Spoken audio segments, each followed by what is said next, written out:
Minister சொல்றாரு தாரணி கிட்ட, நீயும் அந்த மாப்பிள்ளை தம்பியும் காதலிக்கிறது தெரிஞ்சும் மணமேடையில இருக்க எங்க பொண்ண கட்டி வைக்க கூடாதுமா. மினிஸ்டர் சொல்லிக்கிட்டு இருக்கப்பவே மணமேடையில உட்கார்ந்துகிட்டு இருக்க மணப்பொண்ணு மாலைய கலட்டி வைக்கிறாங்க. எல்லாரும் மணப்பொண்ணையே பாக்குறாங்க. மணப்பொண்ணு அந்த மணமேடைய விட்டு நடந்து வர்றாங்க. ஹாசினி சொல்றாங்க தாரணி கிட்ட, போய் மணமேடையில போய் உட்காரு.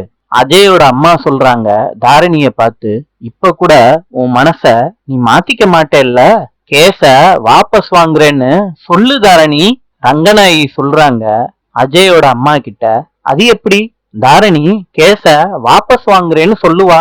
முடியாதுங்க, எல்லாரும் சேர்ந்து ஒரு சின்ன பொண்ண கட்டாயப்படுத்திக்கிட்டு இருக்கீங்களா?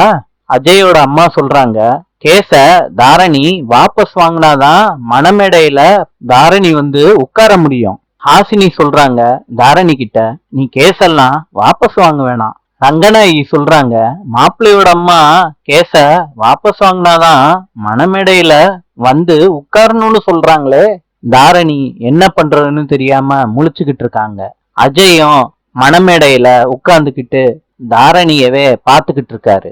முத்துப்பாண்டியோட குடும்பத்தை சேர்ந்தவங்க எல்லாரும் தாரணிய கன்வின்ஸ் பண்ண முயற்சி பண்றாங்க.